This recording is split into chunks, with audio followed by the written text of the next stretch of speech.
Good morning, good afternoon, everyone, and thank you for attending today's webinar. My name is Cindy Velasquez. I am the marketing coordinator at New Horizons in Chicago, and I will be your MC today, which means I'm here to answer any of your questions that you might have throughout the webinar. And today we will be targeting get noticed, get promoted, and build your professional brand. And our presenter and subject matter expert today is Harold Wiesel, who is the founder and president of Performagamy LLC, where he facilitates strategic planning sessions for leadership teams and helps train IT teams to provide better client services to their business partners. Harold has over 25 years of experience building strategies and roadmaps, delivering technology solutions, and improving service levels, integrating companies, and developing key performance measures. He was also a three-time national examiner for the Malcolm Baldrige National Quality Award. His educational background includes a BA in economics from Brandeis University and an MBA from Boston College Carroll School of Management, where he majored in organizational development and finance. And he also lives in Greater Boston with his wife and 2 children and his family beagle. And in case you guys aren't familiar with us, New Horizons is the largest independent IT training company in the world. We have the best instructors in the business and that provide learning solutions for companies large and small and a great number of technologies like Cisco, Citrix, Microsoft, you name it. We also offer other professional development training in a variety of areas like project management, Office 365, etc. So if you're looking for any kind of technical or professional development training, take a look at our website. With that said, I'm handing it over to Harold, and please feel free to ask questions during in the chat box or leave them for after the webinar. There you go, Harold. Well, thank you very much, Cindy. Before I just introduce myself, I want to give credit to Eric Bloom, who is the president and CTO of Manager Mechanics, who developed this course. And he has partnered for, I don't know, 6 or 7 years with New Horizons on various courses that they offer. So we'll talk about some of those other classes we offer with New Horizons towards the end of the class today. So as Cindy said, my name is Harold Wiesel. I'm the president of Performagee. And I work with Manager Mechanics to provide training to IT individuals and teams to help them work better with their business partners. I thank you very much for being here, and as Cindy said, if you have any questions, please type them into the chat. You can either interrupt me during the call, or we can also have time at the end for questions. So the first couple of minutes here, those are about us. The rest of this hour is all about you. I'm a reasonably nice guy. I have some close friends. I have colleagues whom I respect, and I think that they respect me. I like to have fun when I work, and I also thrive on solving problems. Now, is any of that actually relevant to why we're here? Through the course of this class, you'll see that it is relevant, but not because I think it is. We're going to talk today about 5 actionable steps to help you build your professional brand. What is your brand? Why is it important? And some of the steps you can take to create a positive professional brand.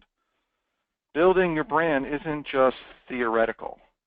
There are 5 very practical steps you can take to help you build it and to promote yourself and assist your career. Those steps that we're going to talk about today are a personal assessment, learning about branding, formulating your strategy, building your brand, and marketing yourself. So let's see what those mean. So enough about me. What do you think about me? So you may think that your brand is about promoting yourself up, talking about yourself, selling yourself to your potential clients. But you're going to see that as we discuss the 5 steps to building your brand, those are only part of the brand. And in fact, they may not actually be that important in terms of a brand. The first thing, though, is we have to be honest about ourselves and check with others to see where our self-assessment aligns or it doesn't align with reality.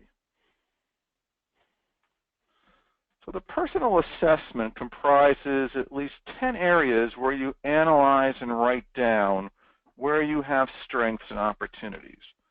The first one is your general reputation. What do you think others generally think about you? Your reputation is based upon your past activities.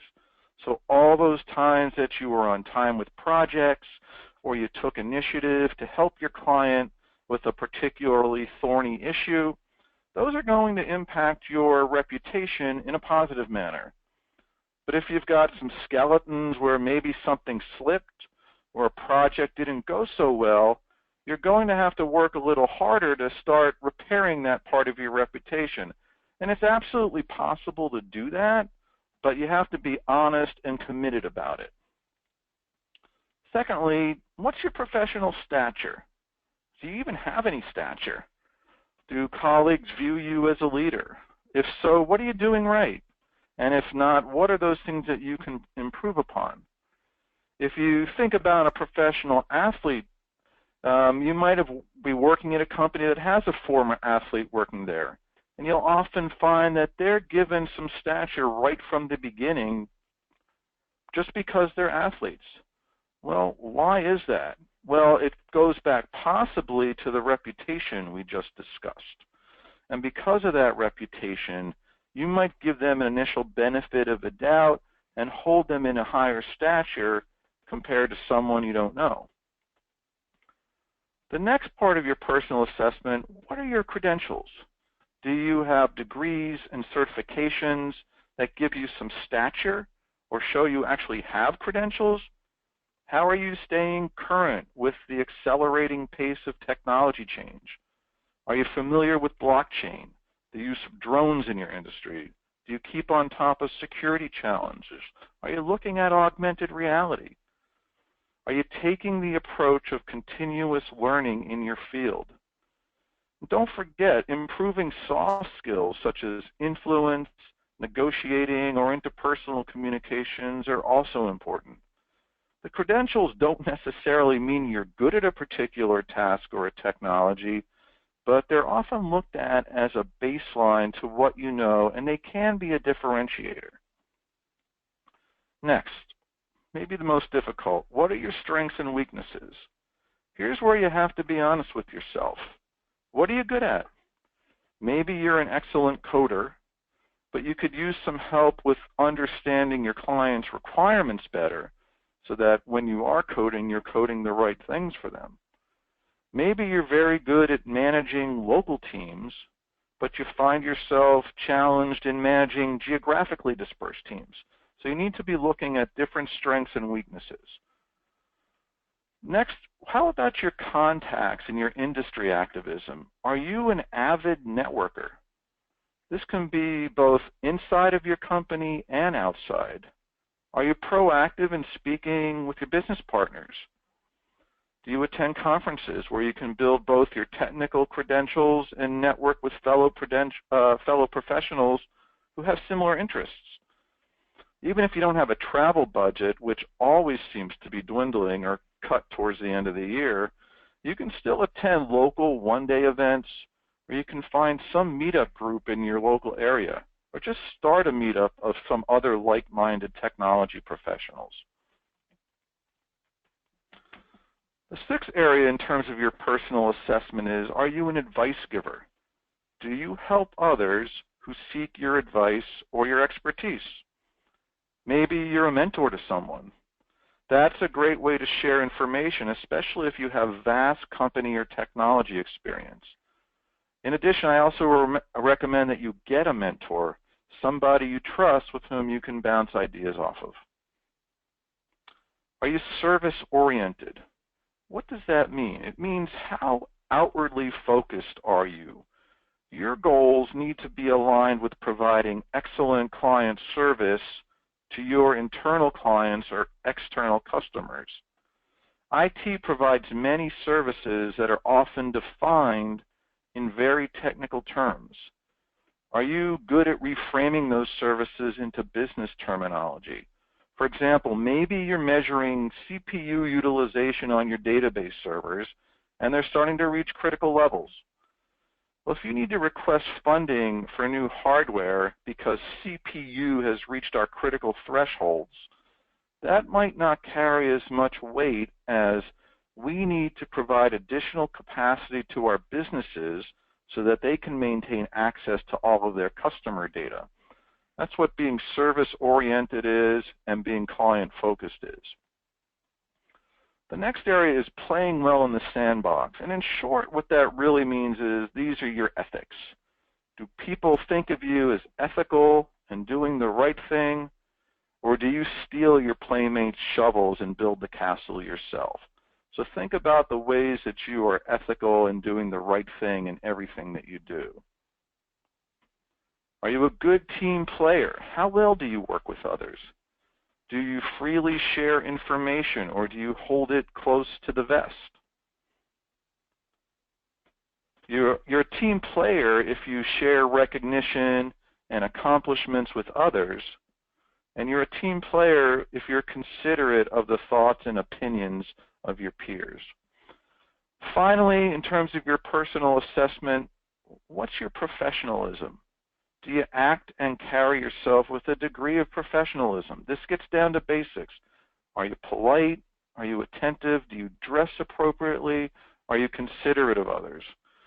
I know that I worked in the past with someone who was excellent technically, but the person was constantly joking around, often inappropriately. So eventually, we had to let that person go, even though he had some tremendous technical skills. His lack of professionalism overshadowed his ability to do his job. Okay, so you've taken a look at these 10 different areas about yourself. You've been honest and you've been thoughtful about them. How do you know that your impressions of yourself are correct? My wife says I think I'm always right, which is her way of telling me I'm usually wrong. But that's the point of this class. Does it really matter what I think? So here's what we're going to do. You've got a personal assessment. You have an action plan now. After putting your thoughts down on your paper about each of those 10 items in the personal assessment, now you need to ask others. In many companies, there's a formal process. Maybe you have a 360-degree review process. In that process, you're asking 2 or 3 leaders above you in the organization whom you might know well. You're asking 2 or 3 peers, and then 2 or 3 others who have either reported to you or might be in another part of the organization. You're asking for their input.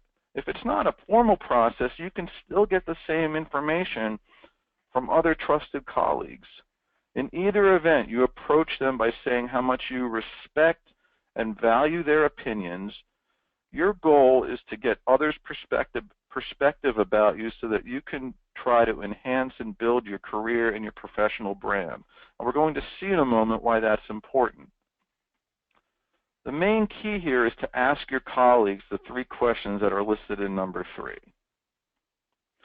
What should I continue doing? What should I stop doing? And what should I start doing? Even if you're doing something well, you may have opportunities to improve upon how you're doing it. Things that you should stop doing, those are going to be the items that are having a true adverse impact to your professional brand. And things that you should start doing can start building and enhancing your professional brand. If you're a Scrum Master, project manager, or a business analyst, these questions are probably very familiar to you as they're often included in a sprint retrospective or a project post-mortem or a lessons learned activity. The key thing is that once you get all of this feedback, it's time to take it seriously and use it to your advantage in terms of building your professional brand. All right, so what is a professional brand? You've taken the time to self-assess. You've reached out to others to get some objective viewpoints about you. Why have you spent all this time writing, reading, compiling, and ruminating on these responses?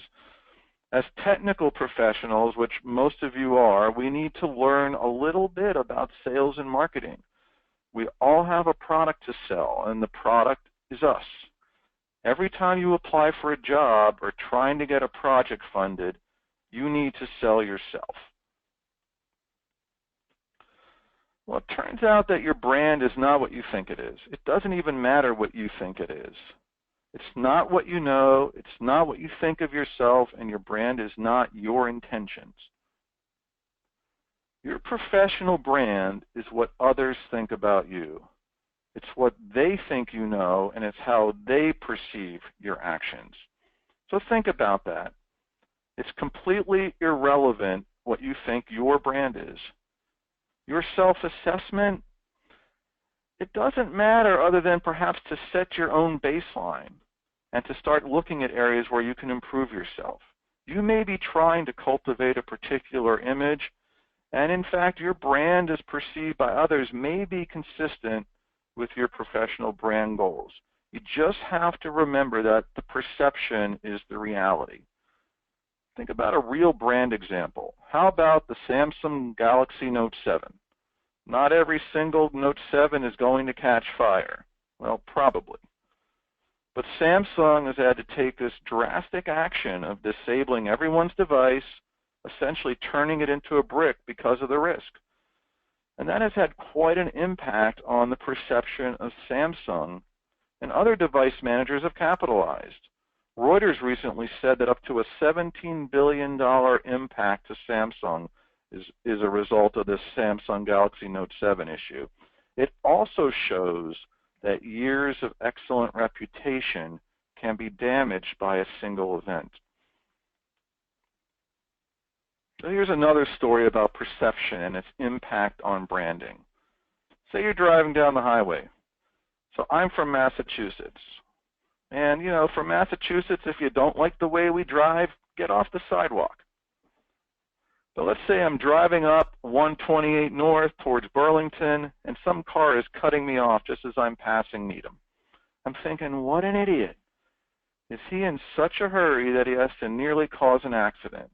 So my perception is that that driver is reckless and doesn't give a you-know-what about others. But what if I found out later that his wife was about to give birth and he was on his way to Newton Wellesley Hospital? Well, my perception may suddenly change because of the different information or background that I have about the driver. It shows how important first impressions are, but it also shows that perceptions can be changed if there's more information available. If I accidentally cut off someone, well, maybe I know that it wasn't on purpose, but they think I'm the idiot. It's their perception of me regardless of what I think. The main point of this is that your brand is not about you, the person. Your brand is about you, the product. What do we mean by that? Well, when you think of yourself, think of a bowl of cereal. It's not you, a person, it's you, the product. When you're looking at resumes, you're looking at what someone can do for you. It's a product, like reading a label. You may have bought a bottle of wine because it's got a really cool or interesting label. But what happens if it tastes like vinegar? You're not going to buy that bottle of wine again. So in this case, your brand is your label. How are you packaging yourself? There's one expression I really like. I don't remember where I heard it, but it says that over the course of your career, your professional friends will come and go, but your enemies will accumulate. That's what sticks. So if we put this into reality, let's say I'm working for a manager, and for whatever reason we don't get along. Maybe he doesn't like my work. Maybe he doesn't like the fact that I tend to ask a lot of questions. Now it's 5 years down the road and I'm looking for a new job. That hiring manager, who also works at another company, is the same person with whom I worked many years before. He's looking at resumes and he comes across mine. So a bad reputation has a long memory. I've just become the Galaxy Note 7 of brands. So that resume ends up in the circular file. And in that case, my product doesn't meet his need. Let's move now to the next step. How do you formulate a strategy to build your professional brand? For anyone who's a project manager or a product manager, you do plans all the time. How do you do that? Well, over a course of a project or in following a roadmap, you track it. You look at the original baseline plan and note where there are variances. Why don't most of us do this for our careers? We really should. It'll help guide you professionally, and it will keep you on track with your goals or give you a chance to reassess. When I talk to leaders about their strategies, I ask them to write down their vision. So what's your vision of where you want to be 5 years from now? You need to start looking at yourself strategically. So let's see how we can do that. There's 8 steps in formulating your own professional branding strategy that we're going to dive into. We're going to talk about staying or becoming employed, defining both your career direction and any needed credentials that you will need. We're going to define both your soft skills training needs and your hard skills training needs. Then we want to define your future marketability. Next, we're going to analyze what your next promotion might look like. What is it that you want to move into? And finally, we're going to formulate the plan. So first of these 8 steps is to stay or become employed. It sounds a little sarcastic, but it's true. It's easier for people to find a job when they have a job. You still need to do certain things to remain employed. Especially, we've got this world with diminishing corporate loyalty. Keeping up with skills and following some of these steps here are going to help keep you more marketable. You need to make sure you remain a team player and you're doing as much as possible to pick and choose the projects you work on, so that can help you enhance your professional brand. And if you think about it, it may also make negotiations easier because inevitably someone is going to mention the word fit. And the more you fit, the more likely you stay or become employed. Now, if you're not currently employed, certainly don't lose faith. Be entrepreneurial about your search. It may be even more important here to have a good, solid professional brand. Take the opportunity that you have to learn skills. Maybe you take a contracting job, or you try to help a friend in her small business, or you use your current skills by volunteering with a local organization. Think about it in terms of a plan that will give you broader experience.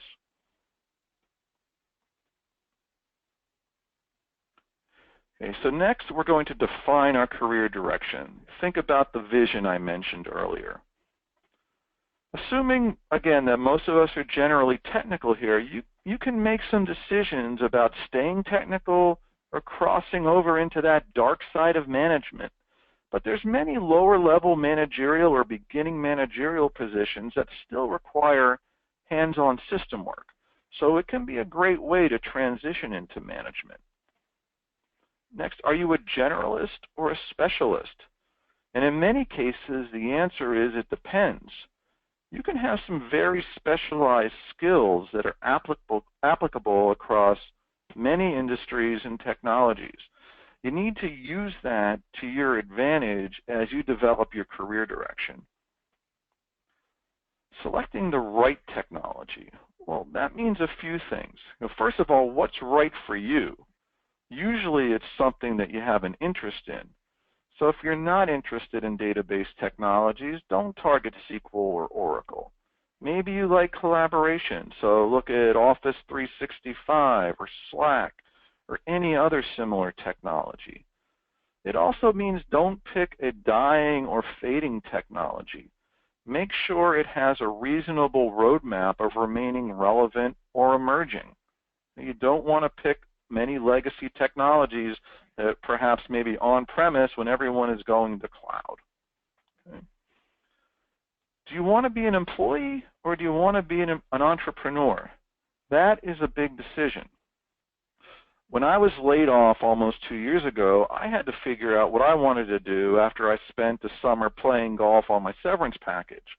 But I decided to take the leap and start my own company, because I wanted to be my own boss, and honestly, I wanted to make my own bad decisions rather than having someone make them for me. But you have to look at your appetite for going out on your own or joining an established company. What industry megatrend to ride? This is very key. Think about what's out there now that wasn't there just a few years ago. 3D printing, augmented and virtual reality, Amazon Web Services and Azure.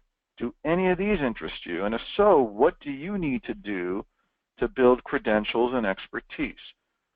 An option could be that maybe you just need to get your foot in the door at another company involved with one of these technologies based upon the current solid and up-to-date skill set that you already have, and then leverage that so you can move into some of these newer technologies.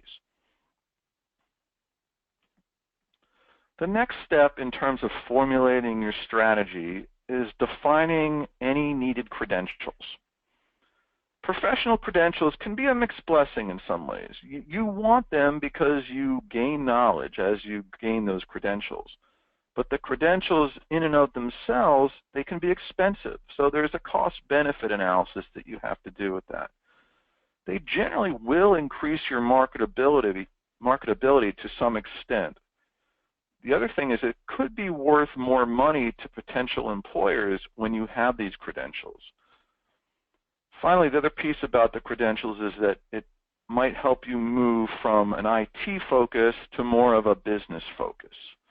But you have to decide how you build these credentials. You can pick and choose specific courses through online sites like Coursera or many of the universities that now place all of their courses online for free, or some other similar sites. The main thing about the credentials is that it will at least get you that half-a-second look from a recruiter who uses them as a baseline for new applicants.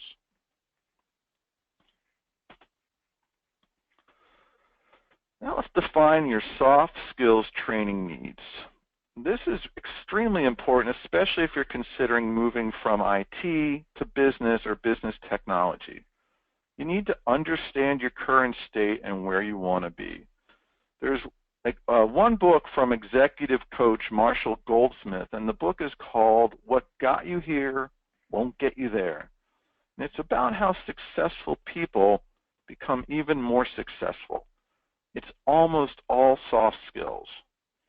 When I started out, I was a hands-on administrator, but over the years, as I learned the soft skills through classes and books and seminars, I realized that what you're seeing on the slide right now is everything Harold Wiesel wishes he knew when he first started his career.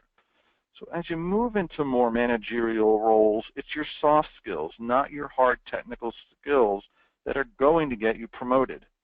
And that's why we work with New Horizons to provide these courses when you need them. For me, I found that everything is a negotiation and leading without authority. Think about project managers if we got any of them on the webinar. You're always negotiating timelines. You're trying to get resources from other teams over whom you have little or no authority. Understanding the options and the tactics and practicing them will help you be more successful in your role. And these have nothing to do with your actual project management skills. In addition, you have to define your hard skill training needs. So as you review your skill set and you're thinking about your strategy, look at the different needs that will make you the most marketable. What's making you most marketable currently? And then consider, is it still enough? Maybe you have some great skills managing Cisco routers, for example, but your company isn't up to date on the latest releases of iOS.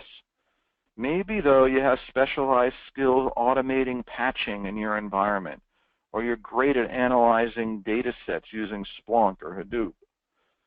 Are these skills you wish you had? We've talked about this already in determining which technologies interest you that will also increase your professional brand and marketability.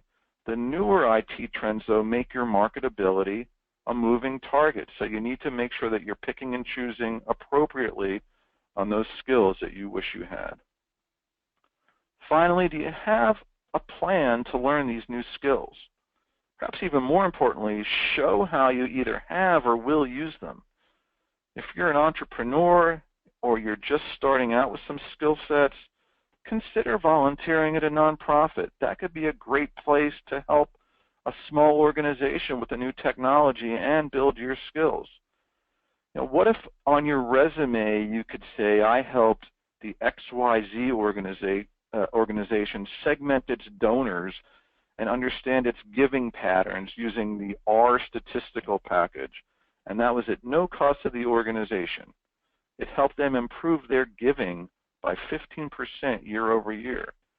So you've learned how to use R, you helped the organization economically, and the outcome was positive. I don't really see anything wrong with that.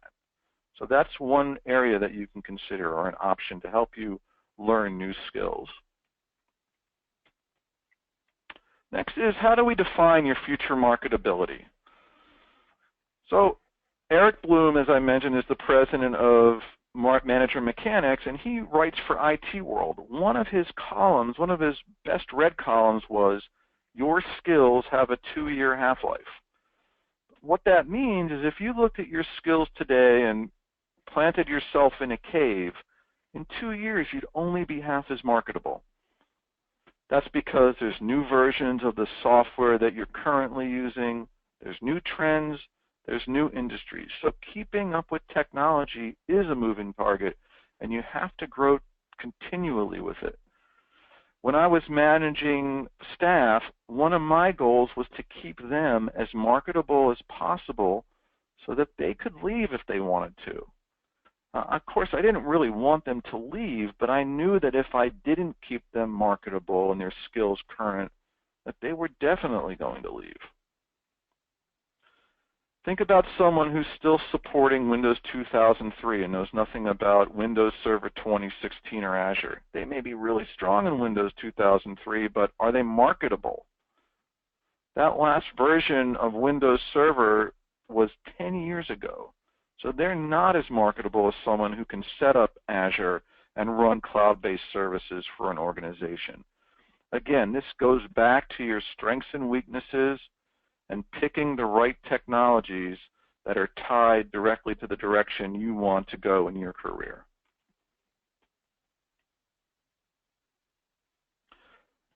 What does your next promotion look like? Do you know what you want to get promoted to or what you want to move into? If you love what you do, it's fine. But if you do want a different opportunity, have you actually seen the job description? And if so, are you a good candidate, or do you need to learn or beef up on some of the skills? You may have many options for promotion. It could be a lateral move into another group or a more drastic change into another part of the organization. It's likely, though, you won't be 100% fit for a new role.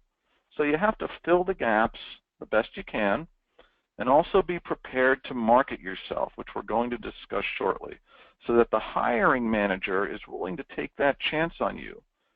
Look at the position, see if there are any gaps you can fill, or perhaps you have related skills that you can talk to if a recruiter points out a perceived gap. You want to position yourself in the best light possible as a capable and eager candidate for the role. So the final step in formulating your strategy is building the plan. This is where you're developing your own personal roadmap and goals. By writing it down, it makes it more actionable, and you actually will feel more accountable. There's a great study that Forbes magazine did. They took a group of students, 84% of them had no goals. There were 13% who had goals but didn't write them down, and then there was a final 3% who both had goals and wrote them down. Over the course of 10 years, that group of students was interviewed again. The 13% of the class who had goals but didn't write them down earned twice the amount of the 84% who had no goals. But the 3% who both had goals and wrote them down, on average, earned 10 times as much as the other 90% of the class combined. The mere act of writing that down can have a tremendous impact. So you can see the power of writing goals, how it influences you to follow through. This is called consistency in the study of influence, which we also discuss more in depth in some of our other classes like Leading Without Authority. The key is to write down all these short-term and long-term goals, including dates and milestones. If you don't hit them, it'll give you a chance to change them and reassess, but at least you're keeping it updated and you're building a routine around your own personal roadmap. You would do this for your company, for your projects you work on. You really owe it to yourself to do it for yourself. Okay, so now we want to finally build our brand. How do we do that? Well, first of all, you need something to sell. And while you are selling you, you is both a what and a how. What makes you stand out from other similar products? It may sound cold, but think again about the resume. It's a product.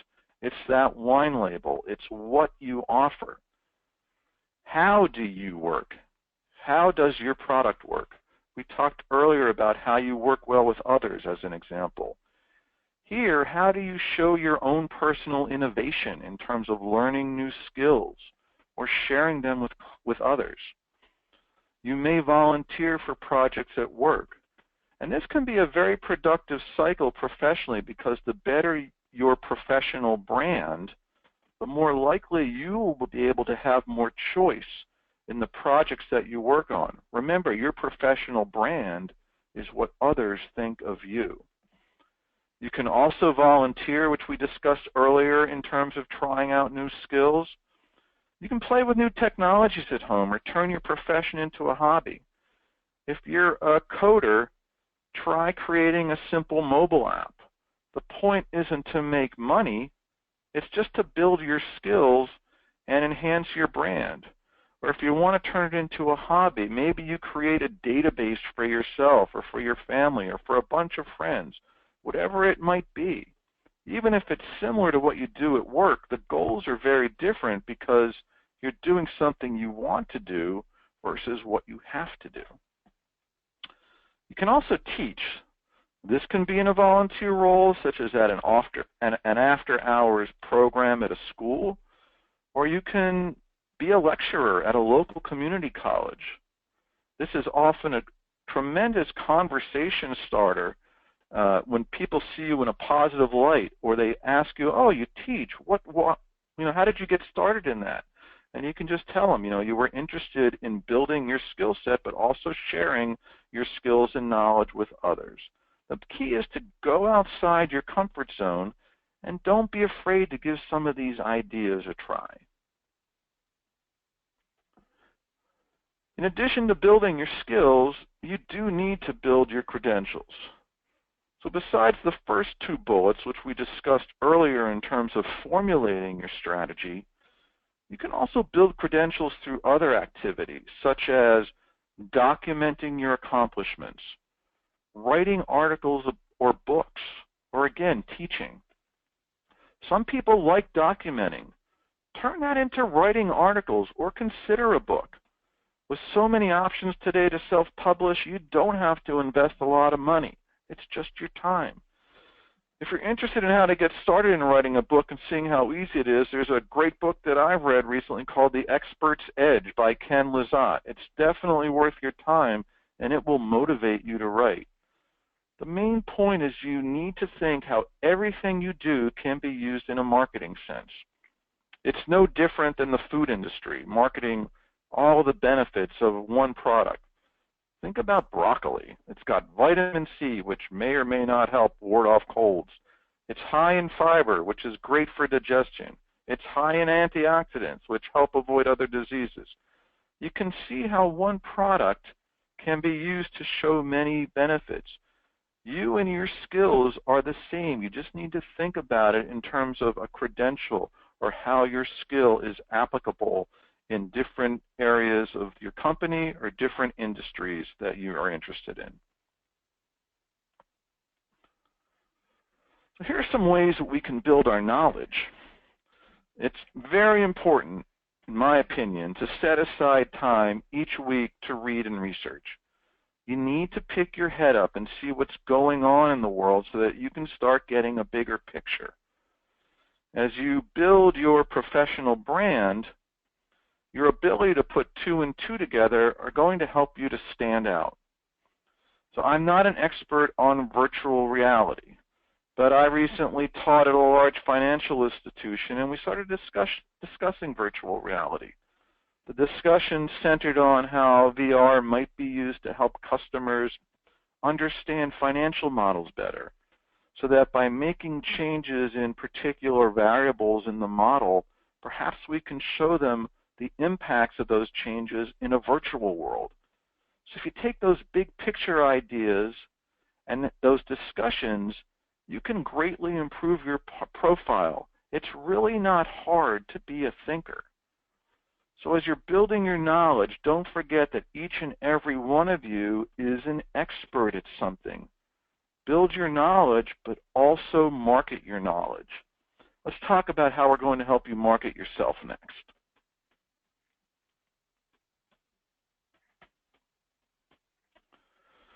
So first, you need to expand your physical presence. You need to get out there. When there's a great project or a product to work on, the last thing you want is to be the best kept secret. Many people are very humble and they don't like to brag, but you need to market yourself and display why you fit into a role or a project. You are competing with others. So you don't want to be cocky, but you do want to be confident. An even better avenue is when someone else has observed your abilities and they can vouch for them. Again, we're talking about others' perception of you in terms of your professional brand. That has even more standing. Let others brag for you. So here are a few places where you can begin to market yourself. Look at conferences where you have related expertise and find out from your company if you can submit a proposal to speak. Conferences will often pay for the cost of the conference and the hotel expenses for its speakers. So this is a win-win for you and possibly your company, as you get a chance to tout your knowledge to a group of strangers with similar interests, and you might also get your company some free recognition. And then you also get to network with all of these different conference growers for free. You spend time with them and learn about what they're doing with the technologies that you're interested in or within the industry that you're speaking for or at.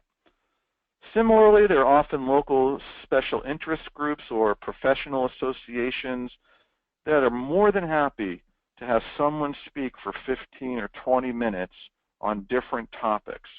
It's about getting your name out there and showing your expertise. The next piece in marketing yourself is expanding your online presence. How do you do that? So there are several examples noted here. The one caveat I'll mention is to be careful about mixing personal and professional. You should check with your employer about any restrictions in how you represent yourself online so you don't break any of the company's policies. But think about, what if you build your own personal website?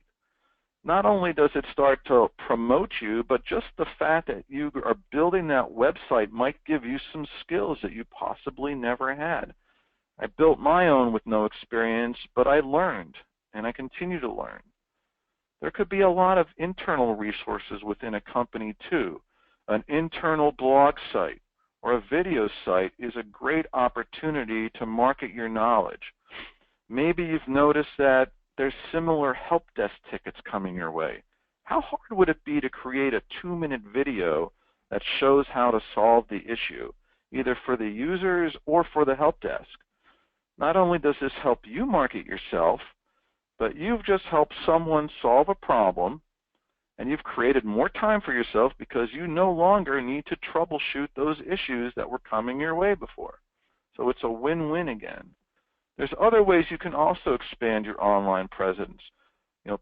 Join and participate in an open source initiative or participate in discussion boards.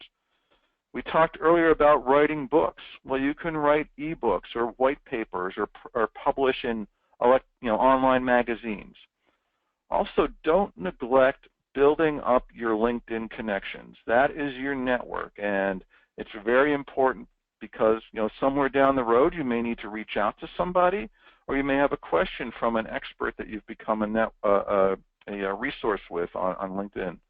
So consider building your LinkedIn connections also is very important to your online presence.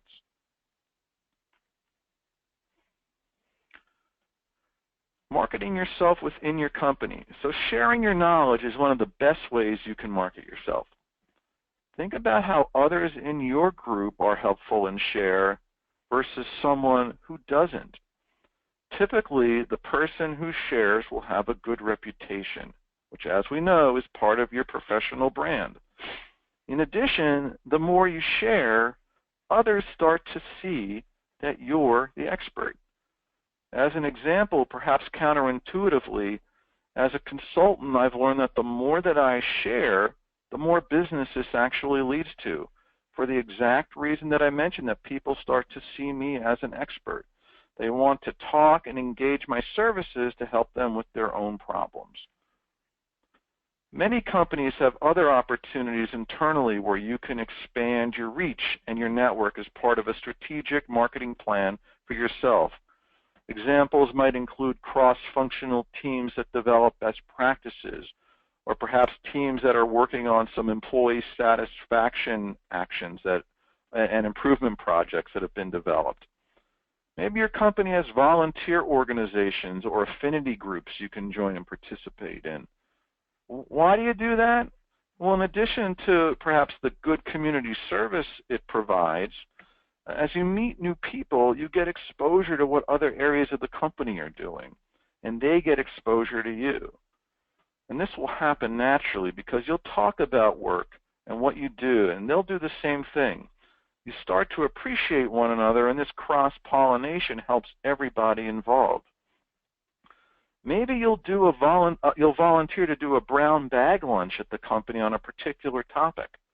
Food is a great equalizer. If there's food, people will come, and you can get a great audience on a particular topic.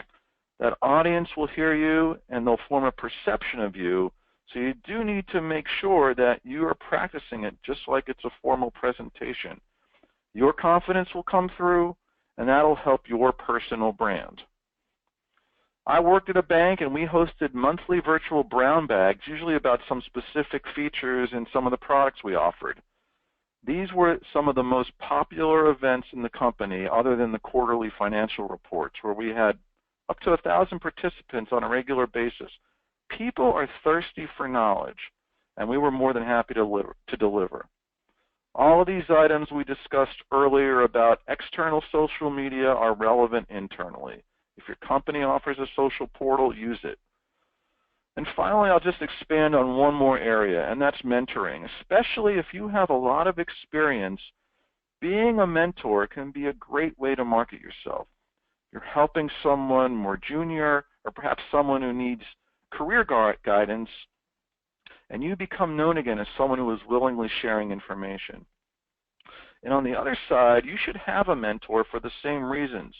You learn about what made that person successful, and he or she learns about you, and probably most importantly, can keep you in mind when an opportunity arises. Finally, sharing your knowledge across the industry. We talked about speaking at conferences. Here's some other ways you can market your industry knowledge, whether it's participating in an industry panel, perhaps participating or joining a board of directors if your company allows it, sharing thoughts with journalists, again, on different technologies and assuming your company allows it, or publishing your own articles.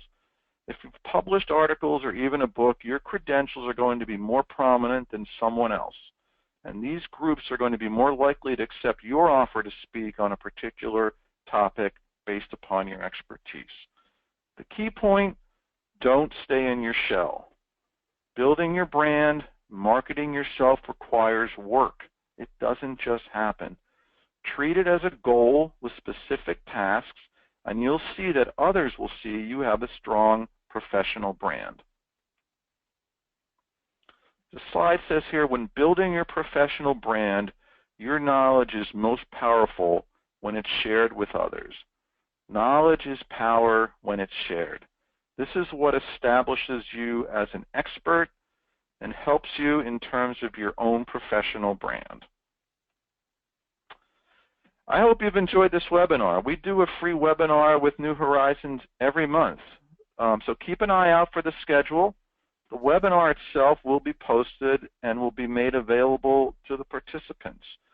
We do offer some classes here with the day. We have a great certification class for IT management and leadership professionals that we do with New Horizons.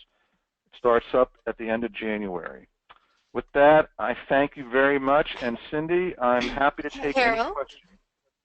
Yes, we do have one question.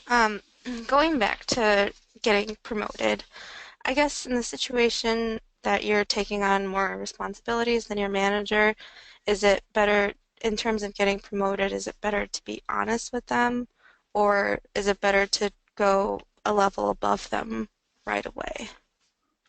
So I think I understand that to mean, I'm doing all my manager's work and then some. How do I make sure that the person above or someone else in authority knows that I'm the one doing it and not necessarily my manager? I would say, there's a couple aspects of that that are important. First of all, we talked about documenting the work that you do. So I think it's perfectly fine to say, I'm doing this, I'm working on the budget maybe. It's typically something a manager might do. So I'm working on the budget. I'm helping to develop a strategic plan. I think I'm going to caveat this and say it depends. It depends on your organizational politics. It depends on your relationship with your manager. It could be a little tricky, but I think if you're just honest about the work you're doing and keeping it documented, maybe there are ways you can get someone else to sort of notice and say, hey, John over here is doing a lot of the work. Maybe we should consider him as a manager for the future. Mm-hmm. Hopefully that answers the question a little bit for whoever asked that. Mm-hmm. Right. Any other And questions? I guess not. All right, so again, this webinar will be recorded, and if anyone has any questions, please email to info@nhls.com, and we'll respond as soon as we can. All right, thank you so much, everyone. Have a great day.